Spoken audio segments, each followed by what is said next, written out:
Perhaps they're mad at me because I'm the biggest threat to the mayor, and they know it. Perhaps I have made them have to lift the mirror up and look at themselves in it and evaluate their own moral compass and their own values.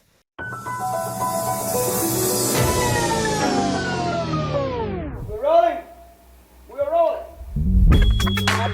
Calling out tap people. This is a real thing. Real thing.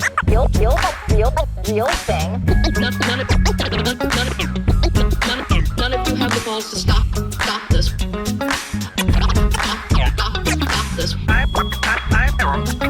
I've got plenty of time. I have nothing else going on today. We're in the Wedge neighborhood right now.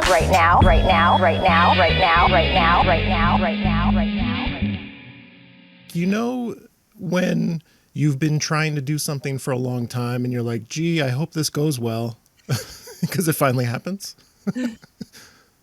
Yep.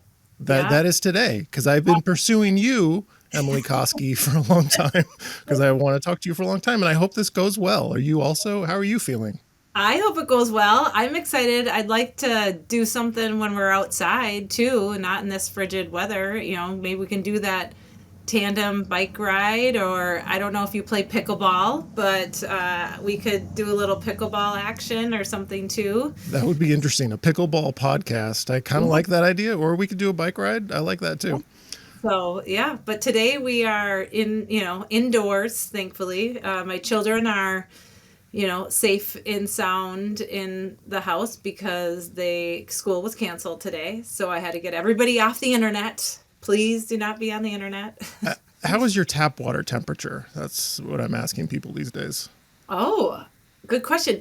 It varies from sink to sink. One of our bathrooms, the water gets really, really cold. Okay. But others, I haven't seen a major difference in it yet. So, yeah. What about you? I don't have a meat thermometer, so I can't measure. I don't know if you're aware of the thing I do where I ask people to send me photos of their tap water temperature. No. Okay. Well, that was, check out all my posts from last night. I reposted dozens of photos of people and their tap water temperature. That's the kind of podcast you're on right now. Okay. Well, I try to stay off, reviewing too much social media, but I go on for the things that are most important, or people send me a lot of things. So I do keep up to date on the things that you post. It just is usually something funny that you post and somebody thinks I need to see it. So they're not sending you the tap water photos. That's a shame. Unfortunately, they aren't. So I'm not sure how much traction that's getting. Don't doubt me. We are on the Wedge Live podcast. I'm your host, John Edwards. Emily Koski, council member in Ward 11, also running for mayor. Thank you for being here. Thank you. Thanks for having me. My new favorite question to ask people is, like, when you weighed the pros and cons of running for mayor, tell me all the reasons you should not be doing this. All the reasons you found that go against what you're doing right now. Oh, okay. This goes against like all of the energy and inertia that I'm trying to keep inside myself every day here. Sure, I'll divulge into this. Number one, the why not to run for mayor was my family.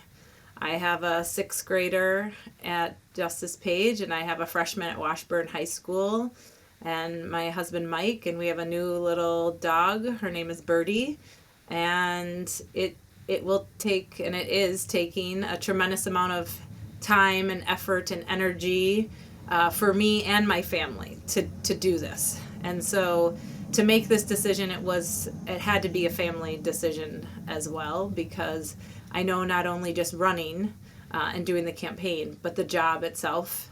And they know, they've gotten a little preview of what it's like to be in a family with a council member. And I like to do a lot of community meetings. I like to show up. So they know, they have had a little taste of what this might mean. So that was on the con list, I guess, of running, and definitely the number one reason. So people can get to know you. Like, why did you get into politics? Your dad was a mayor of Minneapolis in the 70s, but why get into politics? You have a family? Like, why did you run in 2021 for city council? Yeah, that's a good question. Yeah, and you brought up my dad. Yes, he was the mayor. He was a city council member first in the 60s, and then he was a two-term mayor in the 70s. I was just born in the midst of his second term. So I have no memories of that. I can't even see or have a vision of my dad in that type of role. But what I did grow up with is I listened to my dad, and although he wasn't an elected official through my, upbringing, he dedicated his whole career to the city of Minneapolis. And so I heard him on the phone. I heard him connecting people, working on a project, helping people, leaning in. That's what I heard and understood. And as I got older and I became a young adult, I decided to stay in Minneapolis. That's where my husband and I bought our first house. And I quickly joined our neighborhood association. And when we had kids, I got on our school site council. I've been on PTA. We coach. It just is what I know to do, is to lean into the community and help and be part of it and be integrated and kind of figure out what problems are happening and try to help solve them. And so I decided to run for city council because I saw our city at a crossroads, and I still see us at a significant crossroads.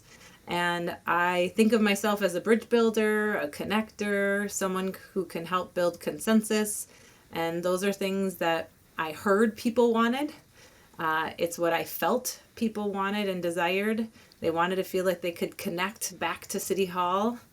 And so I ran because I felt that the city needed leadership that was going to listen to them and bring their voices there. So here I am again, though, moving wanting to move to the executive side and step from the legislative branch. So in 2021, did you think, well, 5 years from now, I'm going to be running for mayor? Was that in your head at all? It wasn't in my head. I mean, people always asked me, well, you'll certainly then run for mayor someday. And I was like, I have never been in city government. This is going to be a whole new world for me.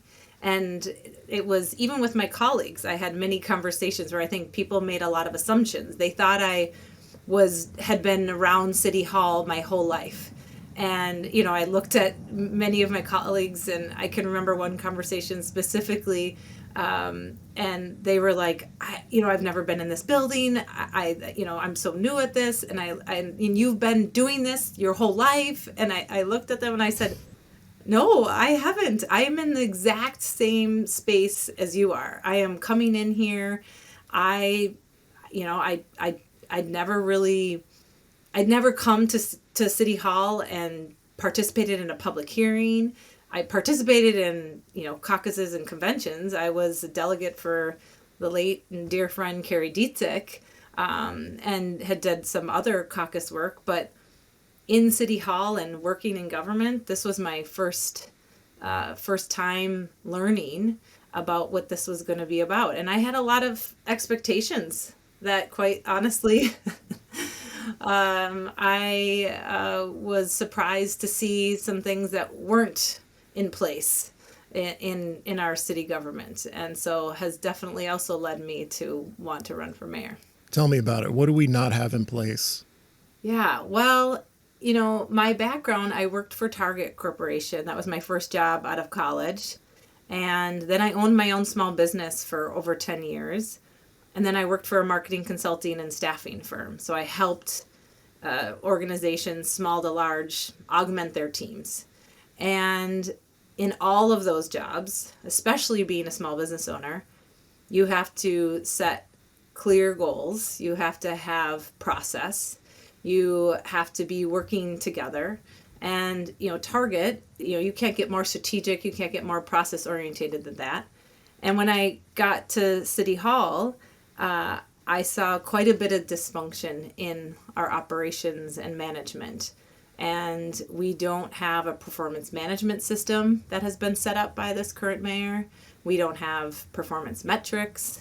There's been an unwillingness to do strategic planning and to really define goals for our residents and bring purpose to what each and every one of our city employees wants to do.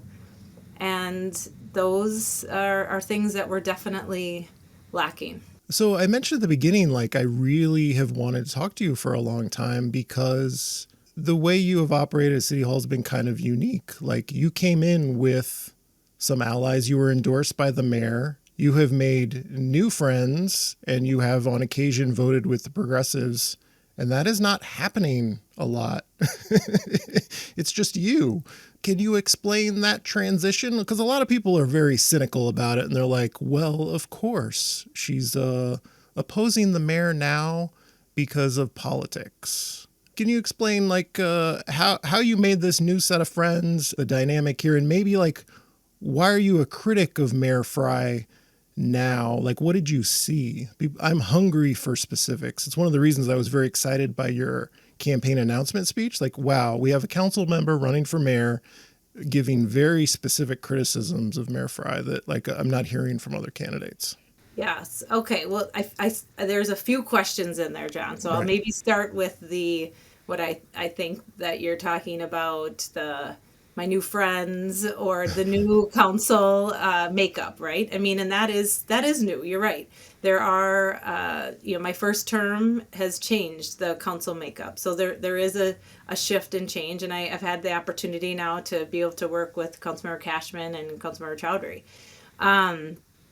But really, my voting record shows that I'm consistent with my values. And so from the very beginning, I can demonstrate that. You look at Roof Depot, and that's an example right out of the gates where, before I even became a council member, the community was reaching out to me and helping me understand the wants and needs of what the Roof Depot could be, right? And I worked with Councilmember Chavez, and I saw a tremendous amount of inertia and support for a training center that had gotten left off the table, and wanting to know and make sure that wasn't what we did at the city, because we value making sure that we're supporting and building job opportunities that are right here in the city. And so that I supported Roof Depot. I can't wait until they are, I can't wait to be at that ribbon cutting. I can't wait to see what that community brings to fruition to support that area. You look at Uber and Lyft. That's another example. I'm voting with my values. The data showed from the state that we were underpaying these drivers. And that is not acceptable. And is that who we are as Minneapolitans? I don't think so. Does any Minneapolitan want to get into an Uber or a rideshare ride vehicle and wonder, is this person only getting paid $2 an hour? I don't think so. And so those are things that are unacceptable. And I get it. I see it. I feel it. People don't really, they don't know where to put me. And that's part of the problem. We've been so used to this us versus them mentality and this division.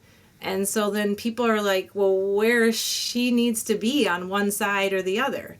And I'm not. I am Team Minneapolis. I am here for the residents of Minneapolis, and you'll see in my voting record, that's where my values are, and that's where I vote, is for Team Minneapolis. It's been weird. There's a culture war element to it. I've noticed like the people from the all of Minneapolis side, people close to Mayor Frey, seem very angry about your candidacy in a way they are not angry about people who are, we have a socialist running for mayor. We have Omar Fateh running for mayor. They don't seem as angry at him as they are at you, even though I would not argue that you have been inconsistent in your votes at all. But you are voting in a way that's not seen as, well, you're not voting with the mayor. You're not voting right because you're not with the mayor. You're not with his allies on the council on this. Even if it's completely consistent with things you believe and have believed. What is my question here? Do you have a response? I guess perhaps they're mad at me because I'm the biggest threat to the mayor, and they know it. Perhaps I have made them have to lift the mirror up and look at themselves in it and evaluate their own moral compass and their own values. And so I can say that I know that who I am and what my values are, and I want to center the residents of Minneapolis. You have to hold many truths in your hands at the same time in this job. And we have to look at the big picture. We have to look at long-term solutions. And so you can be upset with me because I go against the mayor, but perhaps we should be asking the question, why? I wonder why. And maybe instead of just being angry and threatened, you could say, I wonder why. I wonder if she has something interesting and important to say. And I wonder if maybe there's a solution. Give me the case against Mayor Frey. Why you, not him? I don't think people understand. Target this at the people in the middle who are like, I kind of like Mayor Frey. He seems like the normal, rational one. Literally every member of the city council is too far out there for me. I'm lumping them all together. Why is City Hall not working well? What is the case against Mayor Frey? Why do we need a different mayor? I am fundamentally a very different type of leader. My leadership style is making sure that we work together with people. I'm a bridge builder. I'm a connector. I want to build consensus. This is the opposite of what we have today. You just asked earlier about just everybody, lumping us all together as the council and, being against the council and the mayor's just against us. That's not leadership. Leadership isn't about just being against something. You have to actually be for something. And as a leader, you need to bring people with you and do that work together. And the council is yearning for that. We have council members who they want to work more closely with the executive branch. They want to be able to collaborate and build trust and connectivity. And that is fundamentally not happening right now. And so that is completely holding us back. And so this narrative of just saying, well, it's the council's fault. We have a new government structure with a strong mayor system. That means we need a strong mayor. We need somebody who is going to lead us through that. And for me and the mentors that I've had, the best way that we can do that is do that together. And I look at the council members not as adversaries, but as partners. Those are the leaders that our residents voted to be in office. Whether I agree with them on everything or not, they have an election certificate just as the mayor would. And that is who I need to work with in order to move us forward as a city. And it just isn't working to just be against us. And so that's at the heart of it. So I talked to Steve Brandt recently, and we had a similar line of conversation, and he gave the normal response, which is like, well, it takes two. If there's dysfunction in a relationship, it takes two to make that happen. And I think some people are probably thinking, well, both sides, both of you do better. And so I'm specifically thinking of the agate shelter funding. The council has the power of the purse, and it feels like if you guys decide we want to fund this thing, it should be fairly straightforward for you to say, I'd like to know how much money we have, how much money is available, and can we allocate it in this way? Like, it is our right to do that. And it felt like it was not straightforward. And I wonder if you can like describe how that went, because the mayor afterwards, after you allocated the money as a council, was like, no, we don't have this money, and it's going to cause us to have to cut all these things. North Commons Park will need to be cut. North Commons Park did not end up being cut. But like, what happened there? I think, that's a great question that you're really going to actually have to ask the mayor on, but because you're right. We can allocate funding. That is our right? And we did. That's what we wanted to make sure, that we supported maintaining shelter beds. And that is important to our residents. I think that's a common goal that we have across the city. And so we wanted to do that work. How the mayor, at one point said, well, I guess I'm going to have to make, lemonade out of lemons. Well, it's your lemon tree. And so it was him that chose North Commons and put that out there. That to me is a very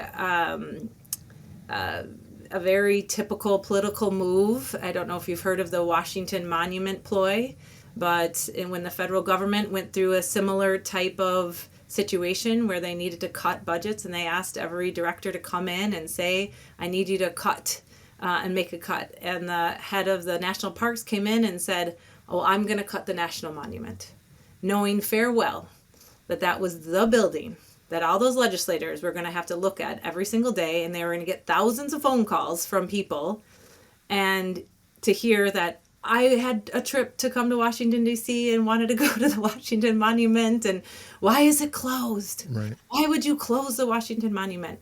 Why would we not allocate money to North Commons? Of course we don't. We weren't going to do that. Right. That is a great example of not having transparency, not having trust, and really trying to blame somebody else because you weren't going to get the credit for that support. I don't know if you read the All of Minneapolis emails. All of Minneapolis, for those who don't know, is the mayor's.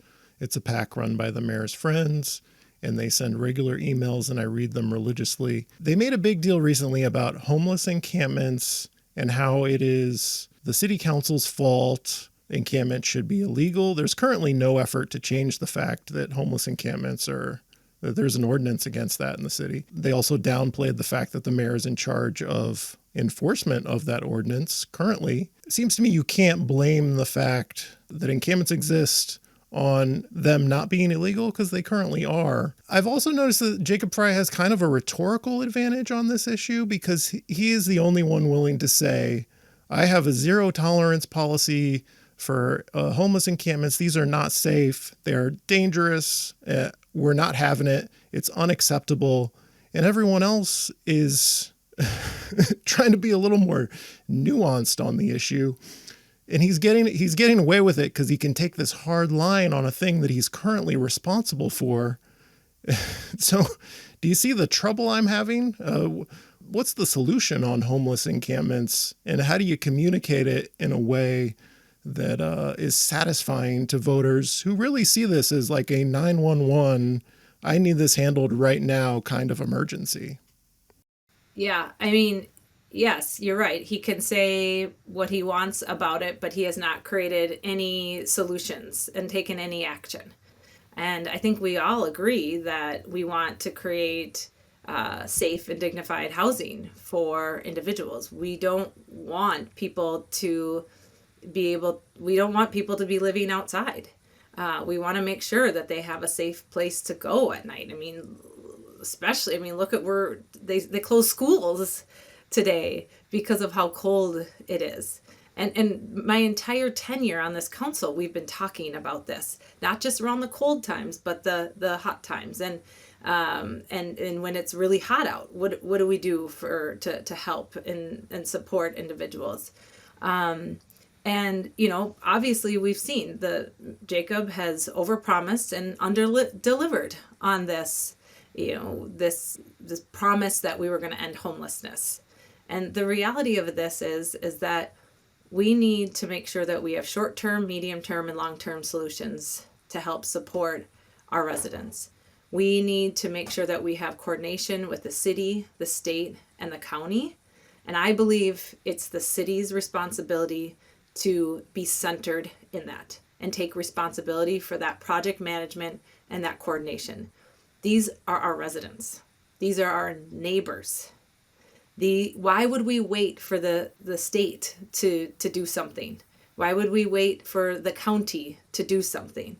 We haven't been creative and had creative solutions. To your point, we have not changed our ordinance, but we haven't had any creative solutions since the development of Avivo Village, the tiny homes. So we're going on 5 years since we've had creative solutions. We do have ordinances that are coming down the pike to think about safe outdoor spaces. We have been exploring options and ideas that have happened in other cities.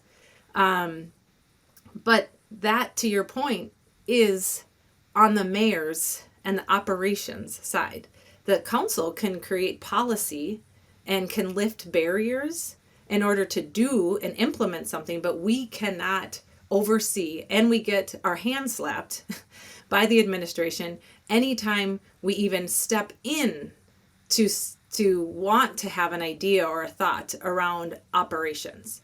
So the reality of it is that's where we do need to make sure that we have a strong leader who's willing to take a stand and take the accountability and the responsibility at the city level to coordinate the efforts that the county and the state are doing.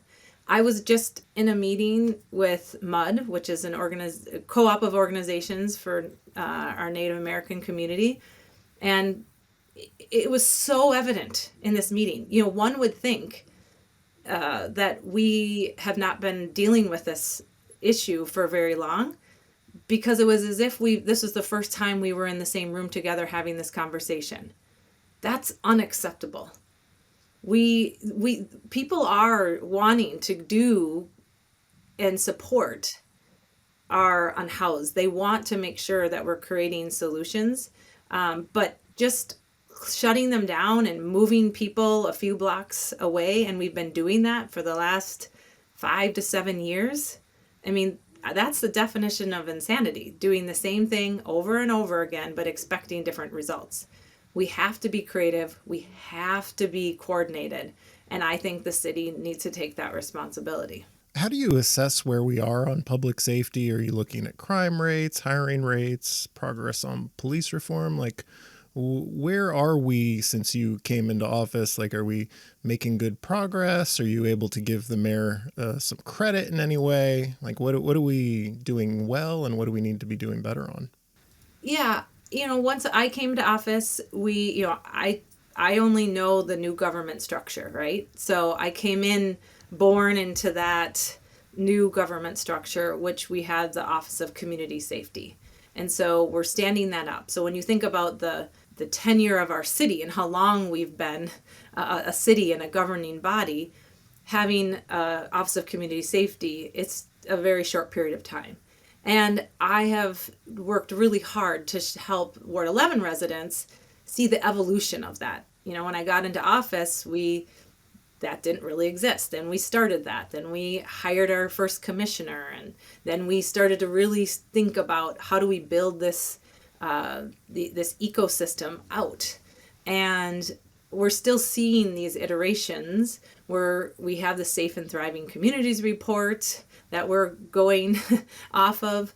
But what we're not seeing is the actual work and the results, and some results. I don't think residents are feeling and understanding what this really means for them.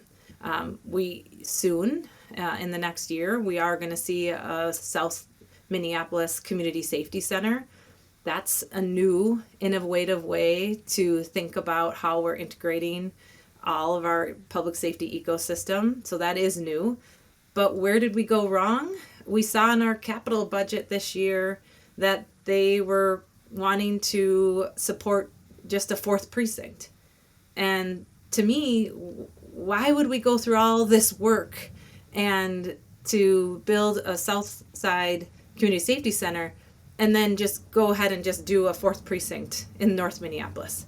That doesn't make sense. I mean, I thought we were, building towards the future of what public safety looks like in the city of Minneapolis. We have this huge opportunity to really build that out.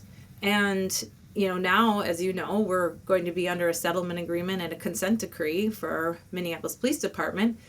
And frankly, it shouldn't have taken us this long to actually implement some of the things that are in that consent decree. Many of the things that are in there we can utilize across our public safety ecosystem. Our fire department, we shouldn't be just thinking about recruitment and retention of our police department in new and innovative ways. We should be thinking about that for our fire department, 911, for our non-emergency response as well. And so there's a tremendous amount of opportunity there to really build out our public safety ecosystem in a way that works for our residents, that they get the response that they need. But like I said, we didn't need to wait this long to get to do the work. I don't know if you participated in some of the community engagement that was done with the MDHR. They did like little pop-up community engagements with community members wanting to find out. And in some, I don't know if in all of them, but some of them they did they started out, I think, kind of as like an icebreaker. They had people watch this documentary called Over-Policed and Underprotected. And it was by these professors, one at St. Thomas and one at Augsburg. And it was all revolving around the year 1975 and how that was a pivotal moment in the city of Minneapolis, and how we were watching how the police brutality had come to a climax of a point where we needed to have leadership that said, we're not going to tolerate this anymore. We need transformation in our police department. And it was after that meeting, I went up to them and said, you're talking about the year 1975. You're talking about the leaders. I said, that was my dad. He was the mayor. And they said, yeah, he hired this young police officer that was a Minneapolis police officer currently in the city of Minneapolis. And he was innovative. He was creative. He was bringing on support around different reform efforts, around wellness for officers, around bringing behavioral, like social workers into response times, and doing more community engagement. These are all things that 50 years later, I guess we didn't listen to them. So late last year, when Davis Maturi was shot by his neighbor, and it had come to light that MPD had not arrested his neighbor despite the threats of violence, the actual violence, the kind of racial slurs that have been used, just a pattern of harassment that Davis Maturi had been conversing with his council member Andrea Jenkins about it for a long time, and a lot of council members were critical. You were one of them. The mayor and the chief kind of singled you out as playing politics. I think the mayor called it gross, that you had criticized them for the failures there. What happened there? Do you have confidence in the chief? I've been irritated sometimes by Chief O'Hara playing politics, like getting involved in the mayor's political battles, playing politics on behalf of the mayor. I just wonder if you have confidence in Chief O'Hara. You think you'd like to see him stay on during your term if you win? Yeah, I mean, I will just tell you with the David Maturi, there was nothing political on my end about that. We failed a resident, deeply failed. And I was disappointed in the chief and how he treated my fellow colleague and council member. And I was disappointed that in a moment when we needed leadership to show up, not only to tell us as council members, that the shooting happened on a Wednesday. Council President Payne didn't learn about it until Friday. I didn't hear about it until after it was in the news and I'm getting text messages from people about what's going on, that's a clear case of showing how there's no communication from the mayor's office to the council office, when this is extremely important that we understand what's happening here, and especially on a case that had happened over so many months and months and months, and quite frankly years, is what we found out. And so the fact that they didn't show up and take accountability for that was very disappointing. And so calling that out is not political. Calling that out is the facts. Calling that out is just the plain truth of what we saw and what the interactions were. And so would that be the type of chief that I would want to see? Absolutely not. And I think he got that message loud and clear, that you have to take accountability for your actions, because I saw what happened after we put out a statement. He then came back and did take some accountability for it. But it wasn't until we called him out that they did that. And so I would expect in the future, and I hope that in this next year, I can see from Chief O'Hara him taking accountability for when we do something that isn't in the best interests of our residents.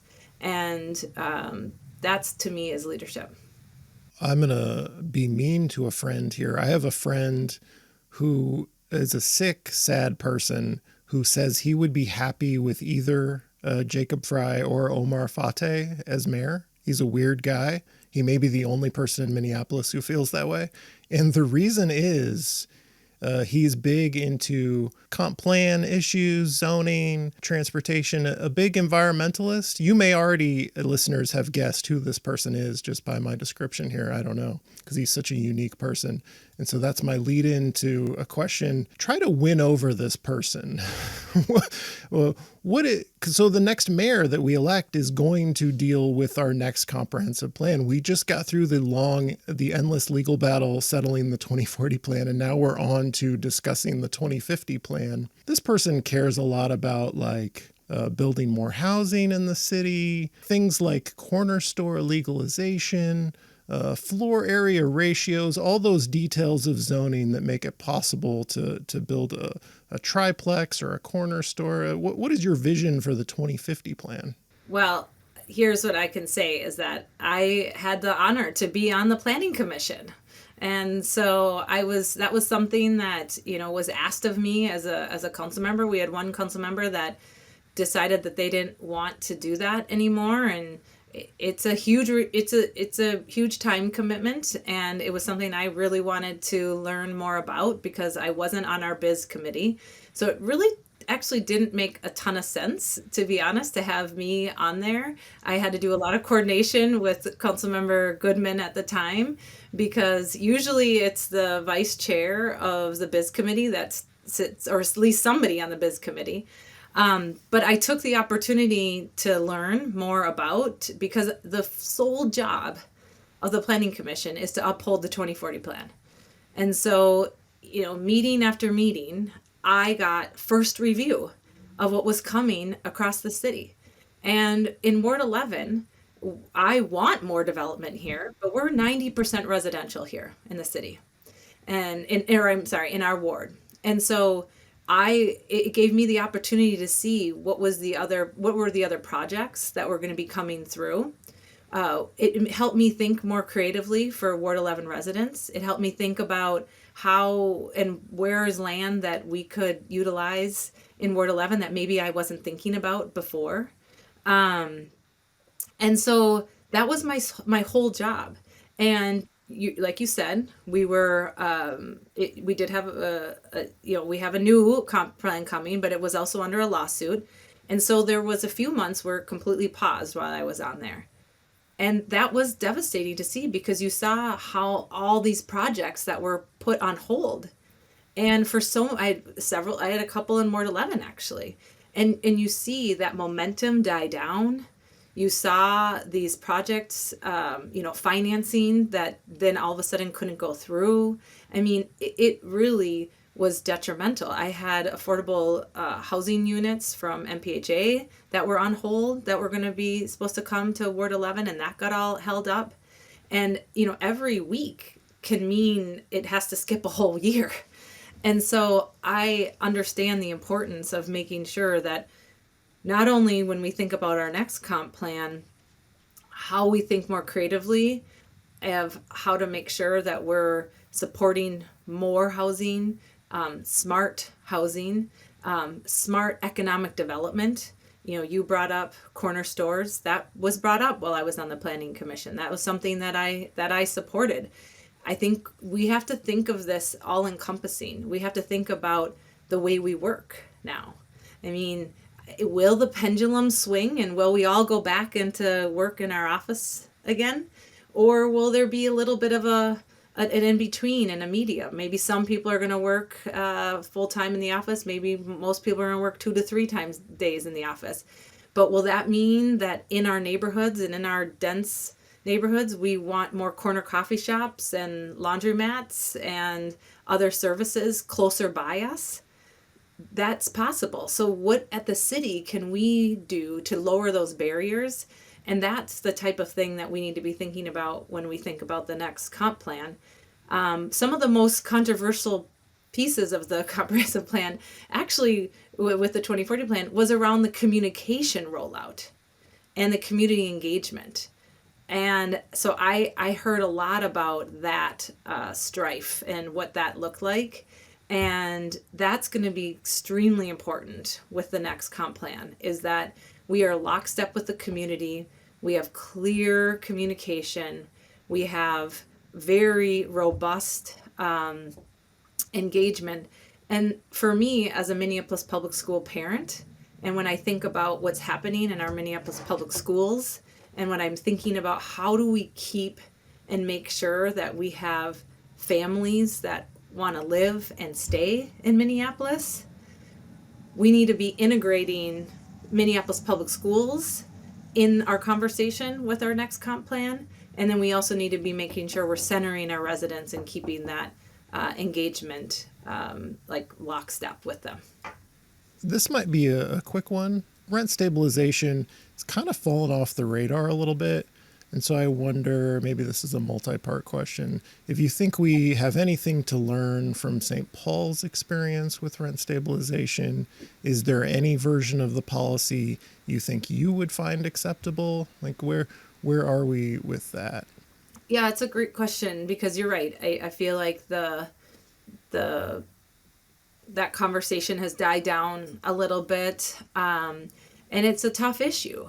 It's something that I know is really important, and I understand why people are concerned about it too, because I want to make sure that we have an affordable city, and there are a myriad of tools for us to help support housing stability, but I don't believe rent stabilization is that tool. And to your exact point, you said it. We have St. Paul to look at, and we can look to see what's happening right next door. And we don't have time and we don't have money to be fooling around with tools that we know aren't going to support our residents quickly. And we have seen in St. Paul how it's been more detrimental. And we just talked about the 2040 plan. Those two would be in conflict with one another. Here we want to create more density, more opportunities for economic development, more housing opportunities. And we see in St. Paul how that has done the reverse effect. And so they're completely in conflict with each other, and it's not something that I could see myself and that specific tool getting behind. But I do know that there is a lot of other tools that we could support, and we could get support together. Is the Wedge Live podcast too long? That's a hard question. Do you think the Wedge Live podcast is too long? You mean like people have to sit here and listen to us for? No, I'm thinking of you. I'm thinking of my guests. That I wonder, like, do I do this wrong? Did you see me looking at my watch? No, I hope you weren't looking at your watch. I didn't see that. No, I mean, I'm enjoying this. I do like, I prefer like a walk and talk. I mean, even when I was Yeah. at my last job, in COVID with my clients, you would have seen me around Lake Nokomis and Lake Harriet. I'm like, all my clients, that was my big thing. Like, hey, does anybody want to meet me out for a walk and talk? Because I started to get kind of antsy. Yeah. Sitting here. So that's why the pickleball podcast sounds like it could be in your future. I don't like the idea of shouting at you across a net. I don't quite like that, but I like the idea of a bike ride. Okay. All right. Which neighborhood would we go to first? So the guest chooses. We would maybe in Ward 11. I don't know. You're running for mayor, so it could be any. What area of the city are you targeting, especially that you would choose to have the bike ride in? Well, let's see here. I grew up in Northeast Minneapolis, so I do know Northeast very well.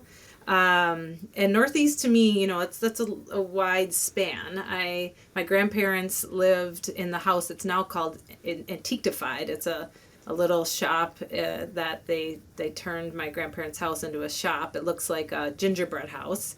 So that could be a fun place to start because I could show you where my grandparents lived, and then from there we could go across the Lowry Avenue Bridge to North Minneapolis and kind of zip along the river. So there's a lot of opportunities here. Okay, sounds like we have a plan. I still have a transit question left to ask, so let's get right to it. Okay. So I walk and I bike and I take transit places. I don't own a car. Transit is very important to me, and one of the most traumatic experiences of the last couple of years was the Hennepin Avenue bus lane fight. And so we ended up with bus lanes that are parking most of the day. I was bothered particularly by the fact that the staff recommendation got changed because what felt like politics to me. We had Metro Transit asking for the full-time lanes. We had state legislators asking for it because we funded this $60 million transit upgrade. And gee, it would be nice if it's successful. The city also had data showing that bus lanes needed more extensive hours. It would be harmful to transit if the hours weren't extended a little bit beyond what they ended up being. And so I'm just wondering, like, what would your process be? Here's an easy one. Are you pro-transit? Do you support transit? And also, like, when these conflicts happen where there's a debate between, are we going to be pro-transit? Are we going to support these transit investments? Or are we going to respond to the very compelling arguments, emotionally compelling arguments about parking and how if we lose this parking, it's going to just destroy small businesses? Like, how do you make those decisions? Can we count on you to support transit in those cases? Yeah, well, so easy answer, yes, I support transit. I also sat on our Transportation Advisory Board, TAB, which is a multi-jurisdictional, multi-city board, where obviously the city of Minneapolis was constantly pushing our agenda on many other cities and making them aware. And we were the most innovative, right, of most of the cities that we were in, counties that we were talking to. But in these situations where, again, I used this terminology before, we have to hold two truths in our hands at the same time.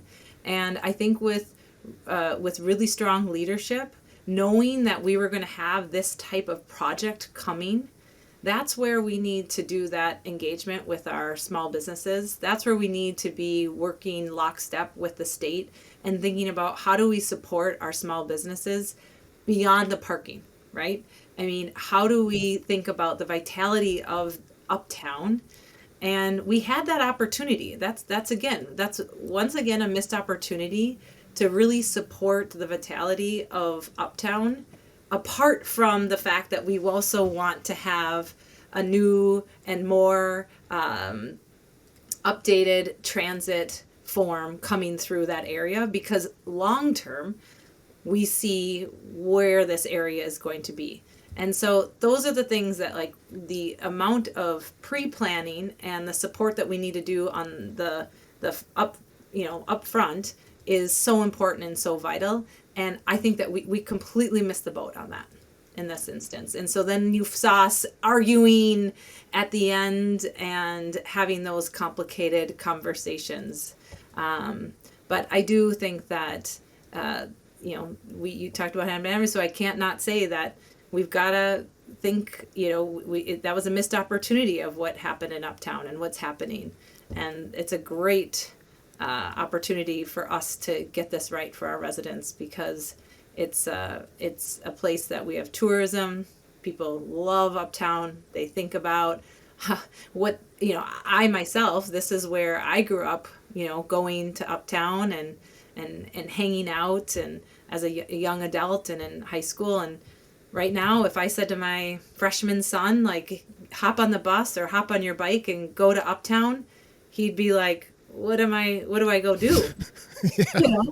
We have a movie theater. There's still a movie theater. Tell him he can go to the movies. All right, you can go to the movie theater. That's fair. That's fair. But he could go and ride his bike around the lakes, but then, maybe grab a bite to eat. But I was down there shopping, hanging out. It was the cool place to be.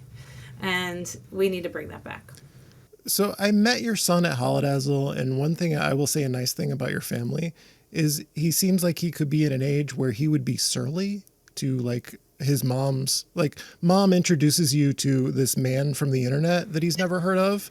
And, like, I would totally at that age have blown me off, but he was very cheerful and, like, did a good job pretending to be pleased to meet me. So, yeah. Well, you asked me about in the beginning part of, list what was the reason why not to, right, run for mayor, right? And I'll just then finish maybe with this, so this helps wrap us up a little bit. But my son and I, some of our most special time, it's hard. He's 15 years old. He's busy. We don't get a lot of time together, but he has a little job where he walks one of our neighbor's dog, and I often go with him. He likes it when I come. And so we've got our, 20, 30 minutes together a few times a week. And I talk to him a lot about this important decision for our family and what that would mean for him, and what that means for our city, and what that looks like for his fellow students. And when I asked him, like, what do you think? Like, what should I do? And he was like, Mom, you have absolutely nothing to lose. And I was like, what do you mean? And he said, I mean, you run, and when you're mayor, you get to make all those changes you wanted to do. And if you don't win, think about all the people you met along the way and all the other cool things you'll still do, Mom, because I know that's who you are. And so that was the answer, is that it's a win-win situation here. And my son, Koski, at 15, knew it better than anybody else. So. What a remarkably well-adjusted person. I can say that's a more healthy outlook on life than I have. Well, I can't take all the credit for it. I'll tell you that much. So but yeah, I'm grateful. So. Do you have any recommendations for us? What are you enjoying in your life? Entertainment or hobbies, places you like to go that you think other people should enjoy? Well, we talked about pickleball, and so Right, so that's a big hobby of mine. IE, which is a restaurant, Italian eatery, which is over on Cedar and Lake Nokomis Parkway. It closed down, but now it is being reopened with under the guise of Travail. So that's very exciting for the Ward 11 residents and for all of Minneapolitans, because they're very excited to see that. So they are opening up, so I'm excited to do that. I have tickets to the Loppet coming up. So we'll see, though, if it's how cold it is. But there's so many fun things that are happening. We've got the Kite Festival. There's the pond hockey tournament. There's saunas that you can go and enjoy all over the place. So these are all the things. I have to balance it all with, driving kids to volleyball and robotics and all the other things in life too. I feel like I haven't learned anything about you from that answer. Give me something deeply personal that you enjoy. What do you mean deeply personal? Like, let's see. Like a movie that would be super Oh. revealing that you love, or a book that is very meaningful to you, or maybe you're into video games. Maybe you're a secret gamer. You're a nerd in some way. What? No, I am not a secret gamer. I mean, let's see here. I do, not right now. I'm not reading as many books as I would like to. I have a good friend of mine who is now writing she's an author, and so she's writing romance novels. So I'm, reading the books that she writes. And I'm reading the Hubert H. Humphrey Into the Bright Sunshine. That's what I brought on my last vacation. So let's see, what else about a movie? We just watched Wicked. I don't really love the musical to the screen. Okay. I mean, I don't know. Don't hold these things against me, but this is my city council mom life here. There's a lot that I do for other people. I get excited to be in crowds of people and chat. I learn from people. I need you to go back and consult with your son and get him to tell you what is weird and interesting about you that you can reveal the next time we talk. Okay. All right. Weird and interesting. I rent my clothes. I do rent the runway. Is that helpful? Emily Koski rents her clothes. She recommends renting. Is that environmentally sustainable? It's more environmentally sustainable. That's one of the reasons why I do it. And because I don't need as much stuff in my closet, and it's more economically friendly. You get high-end clothes, and they're well made, and you wear them a couple times, and then you return them back, and then they ship you more stuff. And so, are you wearing these things to city council meetings? Are these things I would have seen you wear to a city council meeting? Almost every city council. If you go back and look, you will probably not see me in the same thing twice. That's a tidbit. There we go. And so there you go. But most importantly, I don't need to have as much clothing in my closet. And I why not just rent it and keep rotating? So something new. Fans of the Wedge Live podcast will recognize this. Hoodie is the thing I wear every 2 or 3 episodes. Well, you might recognize this sweater too. I do have some staples in my closet. Okay. And it also kind of helps because I get to, retail therapy shop, but you're actually just renting something, and it comes and it feels like you got a little gift, but then you're giving it back and then something else comes. So it's always a surprise. So okay. Well, an hour into it, we finally got to know the real you. You got to know the real me. I'm a closet shopper that wants to still keep up my wardrobe looking good, but also support the environment. Okay. Well, thank you for spending so much of your mayoral campaign with me here today. Emily Koski, council member, is running for mayor. Good luck on the campaign trail. Thank you. I'm putting the pedal to the metal. So thank you. This has been the Wedge Live podcast. I'm your host, John Edwards. Thank you for listening. This is a real thing. Real thing. None of you have the balls to stop this. Stop this. I've got plenty of time. I have nothing else going on today. We're in the Wedge neighborhood right now.